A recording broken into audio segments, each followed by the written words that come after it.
Senator from Arizona. Madam President, I would like to begin by expressing my appreciation and admiration for the men and women who serve in our intelligence agencies, including the CIA. They are out there every day defending our nation. I have read the executive summary, and I also have been briefed on the entirety of this report. I rise in support of the release, the long-delayed release, of the Senate Intelligence Committee's summarized unclassified review of the so-called enhanced interrogation techniques that were employed by the previous administration to extract information from captured terrorists.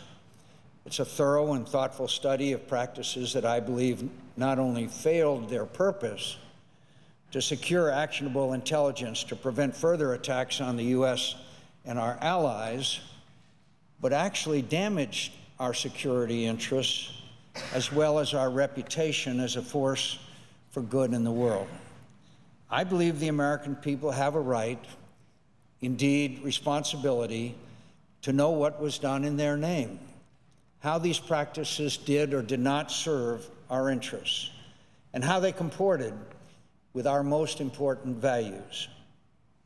I commend Chairwoman Feinstein and her staff for their diligence in seeking a truthful accounting of policies I hope we will never resort to again. I thank them for persevering against persistent opposition from many members of the intelligence community, from officials in 2 administrations, and from some of our colleagues. The truth is sometimes a hard pill to swallow. It sometimes causes us difficulties at home and abroad. It is sometimes used by our enemies in attempts to hurt us. But the American people are entitled to it nonetheless. They must know when the values that define our nation are intentionally disregarded by our security policies, even those policies that are conducted in secret. They must be able to make informed judgments about whether those policies and the personnel who supported them were justified in compromising our values, whether they served a greater good, or whether, as I believe, they stained our national honor, did much harm and little practical good. What were the policies? What was their purpose? Did they achieve it? Did they make us safer, less safe, or did they make no difference? What did they gain us? What did they cost us? The American people need the answers to these questions. Yes, some things must be kept from public disclosure to protect clandestine operations, sources, and methods, but not the answers to these questions. By providing them, the committee has empowered the American people to come to their own decisions about whether we should have employed such practices in the past and whether we should consider permitting them in the future.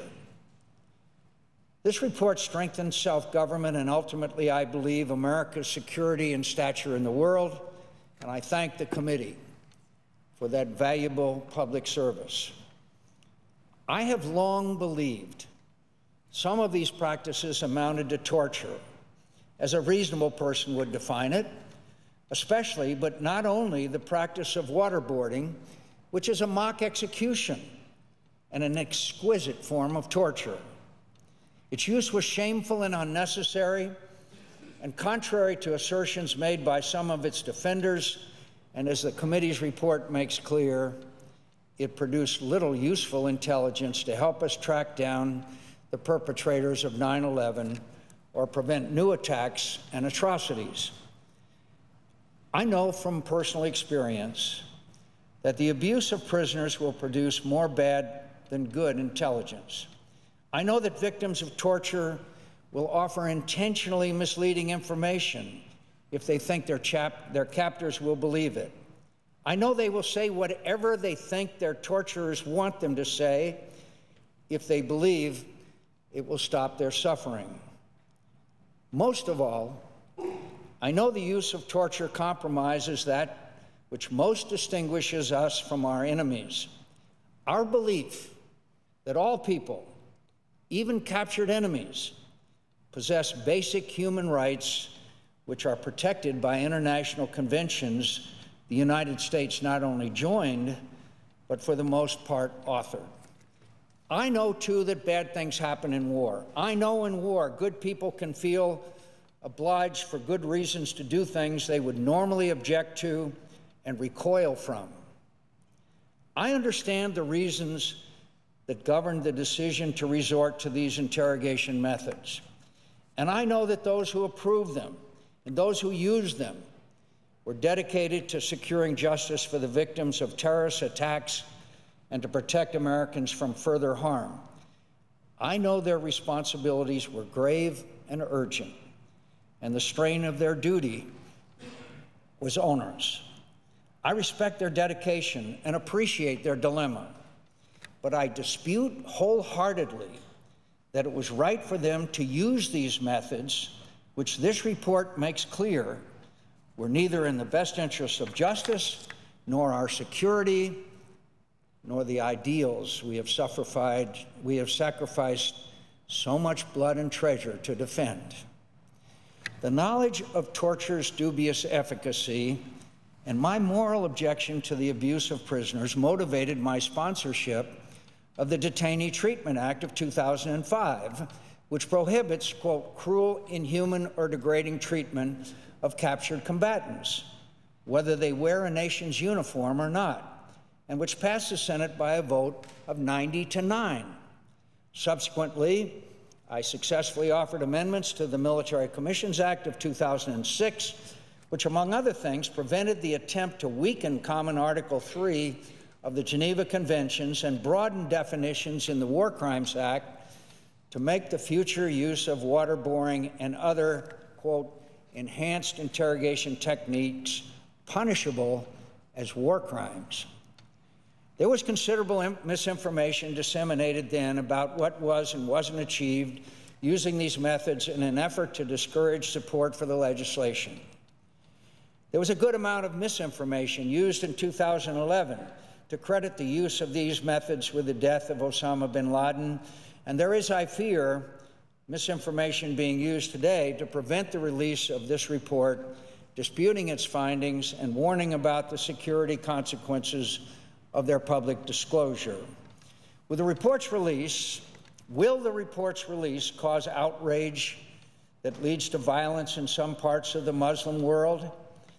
Yes, I suppose that's possible, perhaps likely. Sadly, violence needs little incentive in some quarters of the world today. But that doesn't mean we will be telling the world something it will be shocked to learn. The entire world already knows that we waterboarded prisoners. It knows we subjected prisoners to various other types of degrading treatment. It knows we use black sites, secret prisons. Those practices haven't been a secret for a decade. Terrorists might use the report's re-identification of the practices as an excuse to attack Americans, but they hardly need an excuse for that. That has been their life's calling for a while now. What might come as a surprise, not just to our enemies, but to many Americans, is how little these practices did to aid our efforts to bring 9/11 culprits to justice and to find and prevent terrorist attacks today and tomorrow. That could be a real surprise, since it contradicts the many assurances provided by intelligence officials on the record and in private that enhanced interrogation techniques were indispensable in the war against terrorism.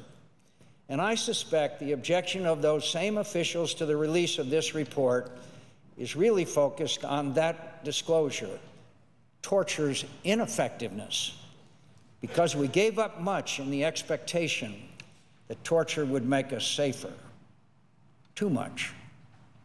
Obviously, we need intelligence to defeat our enemies, but we need reliable intelligence. Torture produces more misleading information than actionable intelligence. And what the advocates of harsh and cruel interrogation methods have never established is that we couldn't have gathered as good or more reliable intelligence from using humane methods. The most important lead we got in the search for bin Laden came from using conventional interrogation methods. And I think it's an insult to the many intelligence officers who have acquired good intelligence without hurting or degrading prisoners to assert we can't win this war without such methods. Yes, we can, and we will. But in the end, torture's failure to serve its intended purpose isn't the main reason to oppose its use. I have often said, and will always maintain, that this question isn't about our enemies. It's about us. It's about who we were, who we are, and who we aspire to be. It's about how we represent ourselves to the world. We have made our way in this often dangerous and cruel world not by just strictly pursuing our geopolitical interests, but by exemplifying our political values and influencing other nations to embrace them. When we fight to defend our security, we fight also for an idea, not for a tribe or a twisted interpretation of an ancient religion or for a king, but for an idea that all men are endowed by their Creator with inalienable rights. How much safer the world would be if all nations believed the same. How much more dangerous it can become when we forget it ourselves, even momentarily. Our enemies act without conscience. We must not. This executive summary of the committee's report makes clear that acting without conscience isn't necessary.